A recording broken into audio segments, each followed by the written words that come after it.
It is the Patrick Netherton Show right here on 1130 The Tiger, and we are very pleased to welcome in someone who knows more about a subject than I know. That's what we like to do on the show. We like to get people in who know more than me. And we turn to a sports law professor who probably has to just hate the view she gets going to work every day. It's Alicia Jessop, who also is now working for The Athletic. She's writing for them, handling a lot of the sports law, trademark, all that kind of stuff. Alicia, welcome to the show. Thanks, Patrick. So, all right, number one, is it just terrible every day when you have to trudge out to your car through the ice and snow and get in your car and drive to Pepperdine, one of the most hideous campuses in the history of the world, right there on the freaking ocean? Yeah, I mean, it's pretty terrible. I get a lot of grief from other professors because I used to work at the University of Miami, and now I'm at Pepperdine. So there's a joke that I only teach at country club-like universities. Yeah, you're only into coastlines. That's all. Yeah. That's all you do. You're not teaching in Middle America.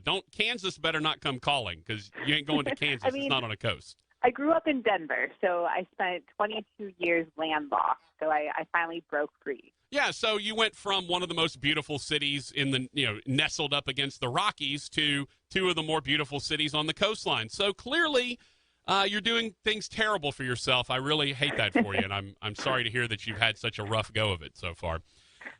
I appreciate it. Not only that, but before we get into the sports stuff, you got a little bit of you went viral there for a bit, and that's in for my older audience members, that doesn't mean something bad. It means good. Tell me about the trip out east and the lobster roll. Yeah, so life is kind of funny. I've been a writer for the last 8 years, and as a writer, you wake up every day to produce content, and some of it turns out better than others. But in early June, I was in New England, and I was at a work conference in Vermont and had never been to a lot of the states around there, so decided to rent a car to go to Maine. It's lobster season in Maine, and that was something I always wanted to experience. So I really had a short period of time. So I only hit the southern part of Maine. There's a really pretty lighthouse there called Nubble Lighthouse, and I wanted to eat a lobster roll. So lucky for me, there was a lobster shack in the parking lot for the lighthouse. So went to the lobster shack, got a lobster roll, saw other people eating their lobster rolls at tables outside of the restaurant, and I remember thinking, why aren't these people walking back across the parking lot to sit on a bench and look at the lighthouse while they eat their lobster roll? So that's what I decided to do. And it's a pretty view. Yeah, it was beautiful. So as a good millennial, I wanted to snap a picture of my lobster roll in front of the lighthouse to post on Instagram. But unfortunately, right as I was hitting the button to take the picture on my iPhone, a seagull swooped in and stole my lobster roll, and the photo has literally been shared around the world. I was on every television show imaginable. I've heard from people in Malaysia, Chile, Mexico, Japan, China, the UK that they've seen the picture. So it was something that I'll never be able to replicate. And I'm actually showing my producer the picture right now, and yeah, literally, and you didn't even know the bird was there. That's the great part about it. No, I think that's the really embarrassing part, and I think it's just a narrative on our current society and our fascination with our phones. That I was so unaware of what was going on around me that I had no clue that this bird was about to steal my $21.50 sandwich. So that was a bummer. Yeah, here's the thing, though. But if I were you, I would have gone back to the shack or the store, whatever, and I would have shown them the picture and been like, "Look, you know this picture is about to go viral. Can you at least comp me my second lobster roll, please?" So 2 things on that. First of all, I had no clue that it was going to go viral. It was a Friday afternoon, Eastern time. I sent the tweet as I was walking back to the lobster shack to get another lobster roll. I figured maybe 4 people would care, if that. But I realized it was going viral as I was sitting down eating the second one. But I took the picture and I showed the girl who waited on me the first time what had happened, because I was literally there 2 minutes earlier ordering a lobster roll, and I was by myself. They're like, man, this girl can eat. Oh, this girl's hungry. Yeah. Yeah, and I was like, no, this is what happened. And she didn't even flinch. She was like, oh, okay, that'll be $21.50. Yeah. So they must see it a lot, but there's a lot of cool things that have happened. First of all, I have a summer's worth of lobster rolls in my house. Everyone and their mother has sent me lobster rolls from Maine. That's hilarious. But the restaurant actually sent me a package and wrote me a letter saying that they think they know who the seagull was. Oh. So there was an old couple that lived by the lighthouse that passed away who fed the seagulls, and this one seagull has just been casing the area ever since they died. So glad to help him. That's amazing. And look, in true millennial, you're one of the millennials that walked into a fountain while talking on your phone or looking at your phone the entire time. Fall off of a mountain. Yeah.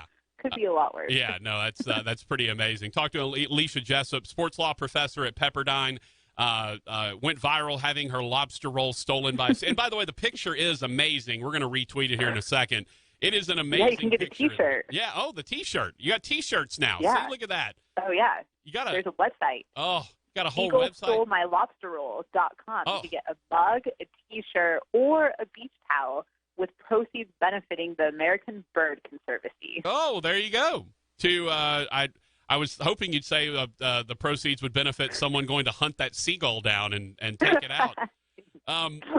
All right. Now, for what I actually have you on, and that's this bill that's rolling through. Look, my show is completely different than all the rest of the shows, Alicia. This is probably a lot more interesting than what we're about to talk about. I'm a different breed of cat when it comes to sports talk shows. I spent the first 30 minutes talking about if Tuesday was actually worse than Monday. And it's my opinion that it is, by the way. Tuesday is sneakily worse than Monday is every single week. I disagree on that. Well, see, here's the problem. Okay. Here's the problem. I'll present my case to you, and then you can make a judgment on it. My case is, Monday's coming, and every week you steel yourself, you rev yourself up, you're ready to fight Monday. And you go out there, I'm full of energy, I'm going to get through Monday. It's all I got to do. And then you waste all your energy getting through Monday. You wake up on Tuesday, you realize the weekend's still just as far away as it was before, and you have to go through another full day of work, and you don't have the energy to do it. So I think Tuesday is actually worse than Monday. So this is a good precursor to what we're going to talk about, but Tuesday is better than Monday in California because we have this thing called Taco Tuesday across Southern California. Every restaurant, so you just go get a margarita and some cheap tacos, and everything's okay. Okay, yeah. Well, if you put it that way, yeah. If you're going to involve food in the thing, then yes, anything that has to do with food is a better day than a day that doesn't have anything to do with food. Look, right. One of my tenets of life is you always trust a fat guy to know where good food is, and I'm that guy. So I'm always on board with Taco Tuesday or Wing Wednesday or whatever they want to do. Anything you want, I'm a part of. Yeah, Monday doesn't have anything like that. Well, it should be Margarita Monday just to get you through the end of the day, I think. I don't know why someone doesn't do that. All right. So there's a bill floating through the Senate in the California legislature right now that basically is going to turn college athletes into kind of the Olympic model where they can profit off of their name, their image, their likeness. The NCAA, Mark Emmert, has sent a letter to the Senate saying, look, if you do this, we're not going to be able to allow any of the California schools to play for any championships because, it would ruin the amateurism model and basically they've said, slow down, let us handle this. We're working on it. Don't do anything until we get a hold of it. As you've watched this kind of go through, what's your big impression from this? Is this a ploy? Is this something to try to kind of kick the NCAA into going, or is this something that California might actually pass and really make this come to a head?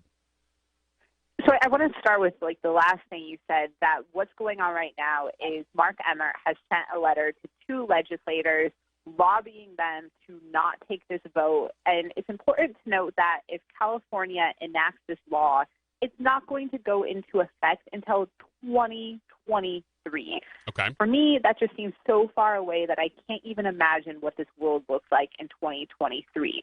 So Mark Emmert is saying, no, don't do this. Please don't do this. Give us time. We started this committee in 2019. I'm a California voter.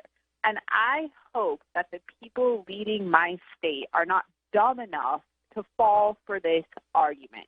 If they fall for this, shame on them. And the reason why I say that is this. Mark Emmert has had since at least 2009, if not earlier, to get his group together to address this issue. And why I say 2009 is it was in that year that former UCLA in California men's basketball player Ed O'Bannon filed a lawsuit against the NCAA. Wow, has it been 10 years? Antitrust. That's been 10 years ago. Wow, that's crazy. Anyway, sorry. So he filed a lawsuit 10 years ago arguing that it's illegal to not allow NCAA athletes to profit off their name, image, and likeness. The NCAA has had 10 years to address this issue.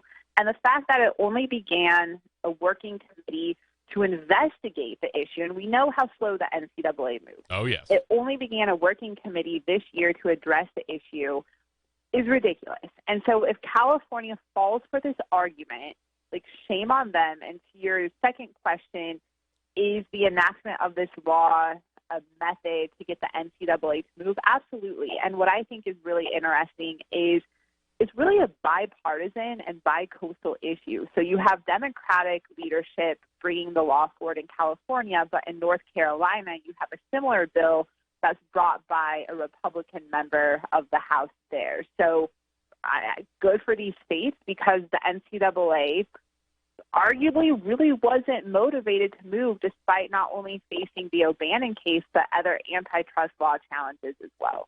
Yeah, and that's the interesting thing about this is, you know, the court cases, they kind of ended up combining. There were, I think, 3 or 4 of them that were kind of going through the system at the same time. They ultimately sort of combined them all and sort of ruled on them all.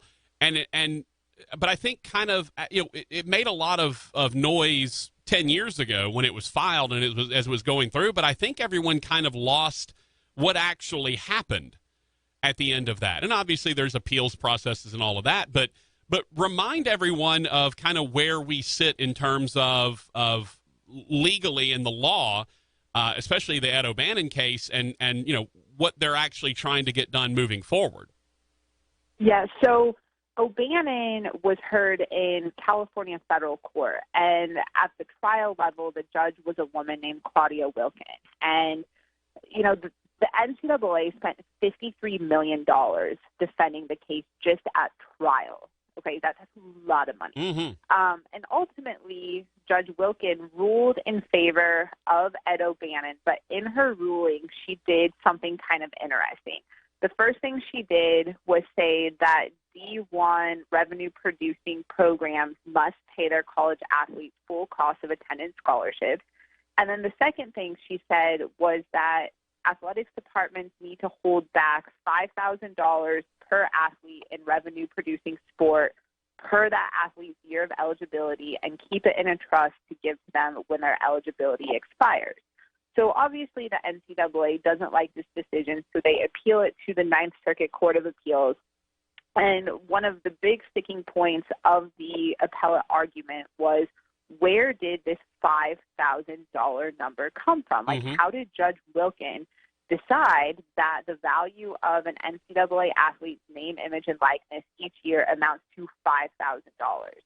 So the Ninth Circuit Court of Appeals upheld the award of the full cost of attendance scholarship, but they struck down the awarding of that $5,000 compensation because they said that there wasn't any evidence to demonstrate that that was the value. So really what has happened since that case was decided on appeal in 2016-ish, was it was an issue of semantics. Okay, so it wasn't the Ninth Circuit saying NCAA athletes shouldn't be compensated for their name, image, and likeness.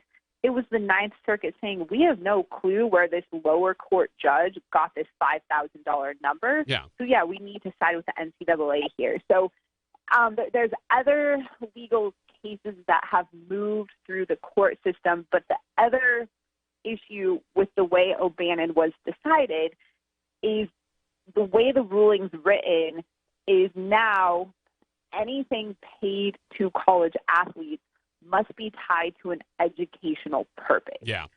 And so that kind of limits what can be done, and that's why you're seeing state legislatures say, okay, if we're not going to get this through litigation, let's just enact a law to codify that this group of people has a right that every other American possesses. And that's what led to there was a lot of talk, I guess it's been about a year ago now, of, oh, okay, well, it's got to be tied to education. Well, enjoy. This star football player just got 15 iPads to walk around with, or got a $4,000 computer or whatever. Anything they could try to tie educationally, or at least to the term loosely tied to education as an extra benefit, they were going to see that happen. That was kind of where we all came from on the sports talk radio side of things. I think it's great. I mean, send them on an educational trip to Rome. I want to go on an educational trip to Rome. I'd like to go to any trip to Rome. The fact doesn't matter. Yeah. More like a food trip. I'm studying cuisine. Exactly. Sign me up. Yeah. So it'll be interesting to see what happens. One of the committees is supposed to take a vote today, so I'm following that to see whether or not they moved forward with the vote or if they fell to the winds of Mark Emmert. But then the law has to go through a second committee, which wraps up shop on July 11th. So time will tell if that actually gets done.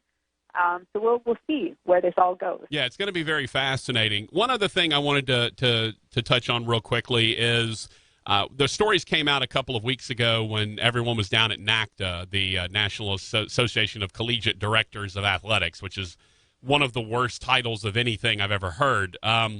Nevertheless, everyone at NACDA, and the story came out that one of the NCAA representatives said, okay, we're about to hit 6 schools, 6 basketball programs in the wake of all of these trials that went down. And so 6 schools, be on the ready. We're coming out in July with this.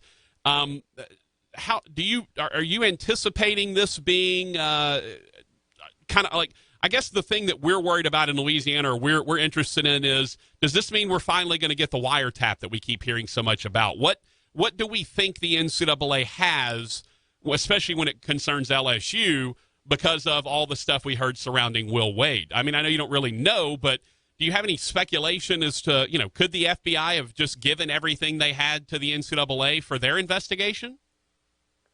I would surely hope not. So, my gut tells me that the NCAA likely does not have a wiretap if a wiretap exists. And my reason for saying that is going back to the Miami Nevin Shapiro case. Mm-hmm. So how the NCAA gathers evidence is different than how the federal government gathers evidence, because the NCAA doesn't have what's called subpoena power. Mm-hmm. So the NCAA cannot really compel people outside of its jurisdiction to provide them with evidence. The FBI isn't within the NCAA's jurisdiction. The NCAA might think so, but it's not.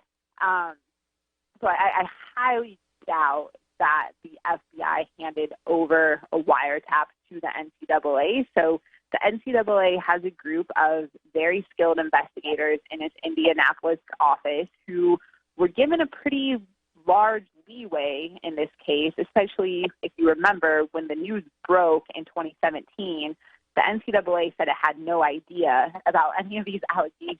So they've been able to watch the FBI and Department of Justice build their cases and kind of piggyback off of that. But I would not presume that the federal government is going to give NCAA evidence to build its case.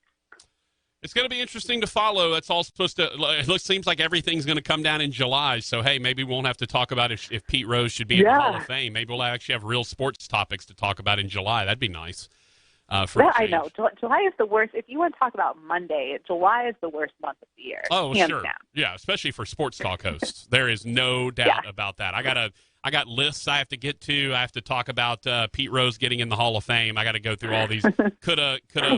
Could the UConn women's team beat a high school boys team? I got stuff I got to get out in July, and I really don't want to have to do with any of this. I'd love to have some real sports to talk about. Alicia, thank you so much. You were fantastic. You shed some great light on this subject for us, and we'll retweet.